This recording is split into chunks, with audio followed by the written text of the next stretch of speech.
Today on 15 on 15. Today on 15 on 15, the United Nations meets in Aruba to discuss Sustainable Development Goals. Plus, the Mary Joan Foundation holds Viva La Donna Day. And this is the Tristan Conference right here in Aruba.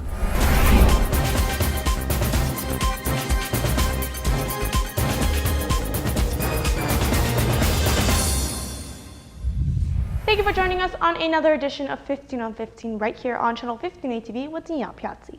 Let's get started with our latest local news topics. In October of 2015, the government of Aruba, in collaboration with the United Nations Development Program, launched a Center of Excellence for the Sustainable Development for Small Island Developing States.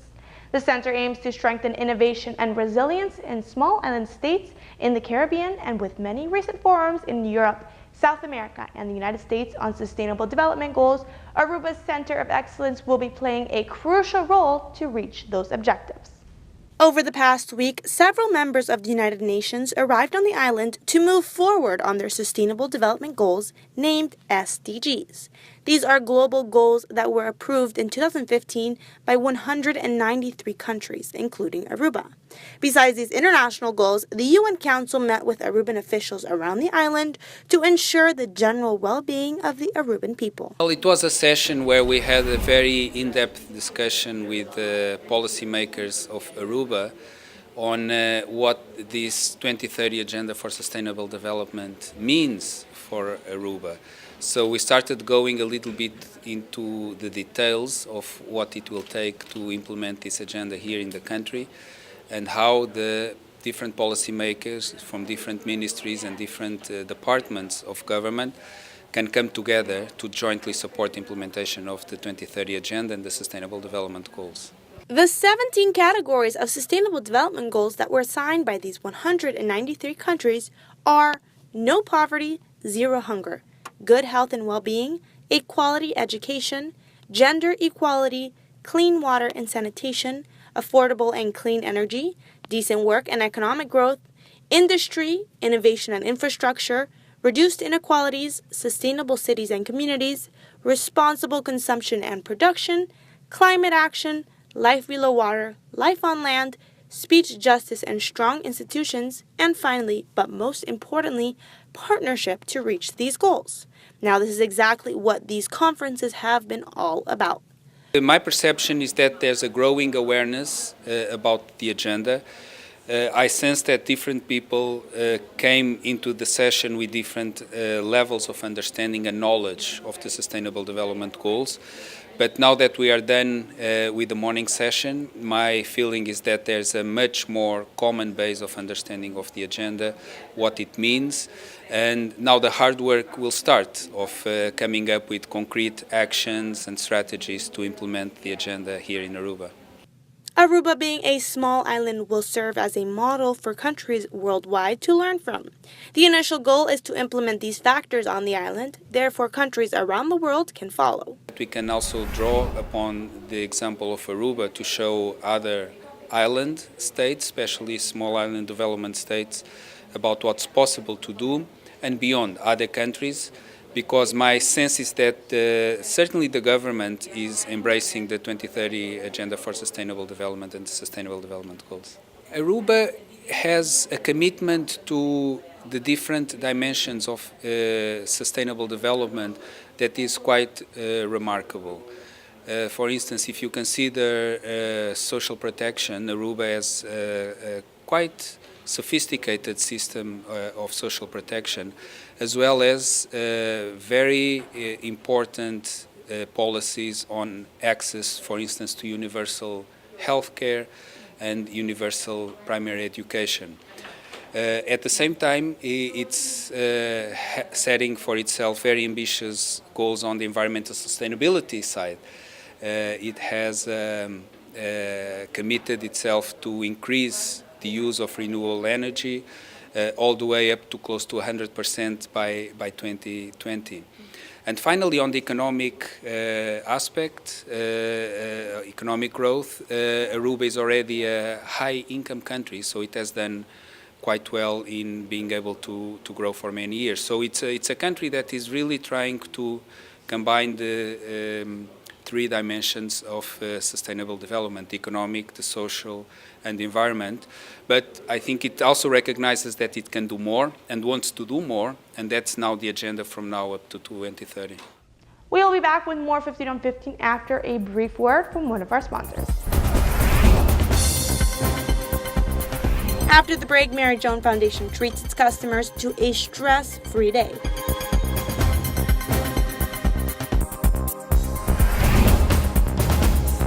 Thank you for staying with us right here on Channel 15 ATV. Each year, the Mary Joan Foundation for Women Fighting Breast Cancer organizes a day where cancer fighters and survivors can feel beautiful from the inside and out. The nonprofit organization has partnered up with over 50 beauty entities to give these deserving women a glam makeover. The Mary Joan Foundation is in full swing once again for another Viva La Donna celebration, this year taking place on the 22nd of July. Viva La Donna is an activity with the goal to let those diagnosed with breast cancer to enjoy a day of being spoiled and feeling beautiful from both the inside and out. A large part of worsening cancer symptoms is onset by stress. The event gives them the opportunity to relax and enjoy the day free of stress. The theme of this year's event will be Make-A-Wish. The nonprofit organization has teamed up with over 50 hair salons and spas to offer complimentary massages, facials, manicures, hair treatments, makeup, and much more. These donations are meant to make these women feel strong and valuable. Breast cancer is by far the most common cancer in women worldwide. 1 in 8 women will be diagnosed with breast cancer in their lifetime. Since 2008, worldwide breast cancer incidents have increased by more than 20%, while mortality has increased by 14%. 1/3 of cancer deaths could be decreased if detected early, treated. On to another note, this week the Food and Drug Administration approved a new unusual weight loss device. It is an external pump that dumps part of the stomach contents into the toilet. Some critics have called it assisted bulimia, but this device, approved for the use of very obese patients, helps them lose the average more than 12% of body weight, which is far more than any pill or diets. The FDA has approved the use of a stomach pump device, Aspire Assist, to aid in the weight loss of obese patients. To use the device, patients must first have a tube placed in their stomach. It's an endoscopic procedure done under sedation, where we put a tube from the skin of the abdominal wall into the stomach. After eating, patients use the device, which is about the size of a smartphone, to pump the contents of their stomach into a toilet. 30% of the calories they eat gets suctioned out and goes into the toilet bowl. The initial FDA study of 171 patients, comparing patients with the device to people who had just nutrition and exercise counseling, showed that the people with the device lost 3 times more weight than the ones that did not. Yes, you heard me right, 3 times more weight. That's pretty significant weight loss.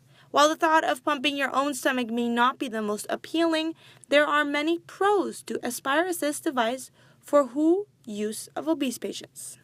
We'll be back with more English news after a quick commercial break. When we come back, Tristan holds their annual transportation conference in Aruba.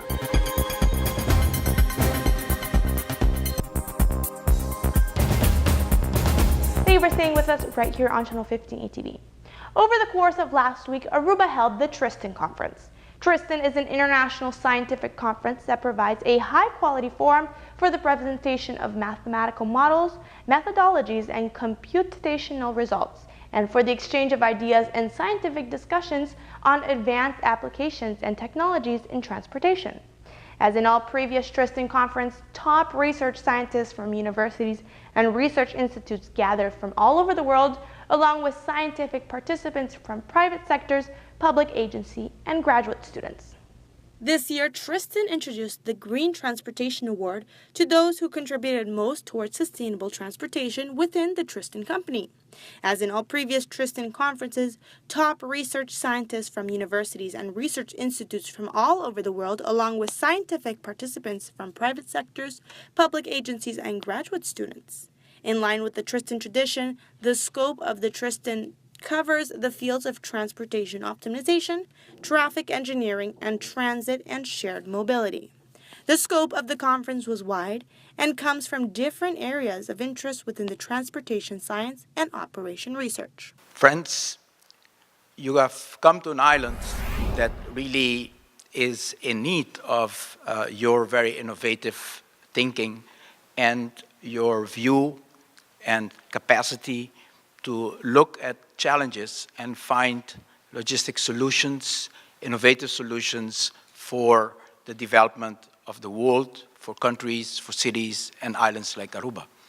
Aruba is, you might not have known this fact, one of the most populated countries in the world. We are an island of 30 kilometers long, 9 kilometers at the widest part of our island, and we have 105,000 people living on these 270 square kilometers.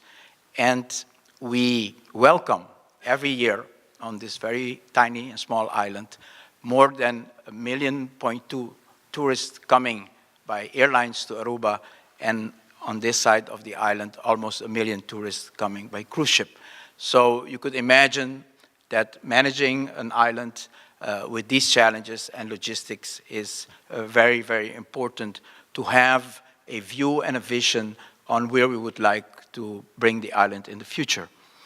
And although Aruba has grown very prosperous due to the growth in tourism, Aruba's government is still striving for well-being of its local citizens as opposed to just wealth of the country. We have designed a vision that we call sustainable and shared prosperity, where we accentuate that it's not only about five-star hotels, but also about five-star schools, five-star elderly home, five-star public spaces, five-star quality of life for your citizens, five-star care for your citizens.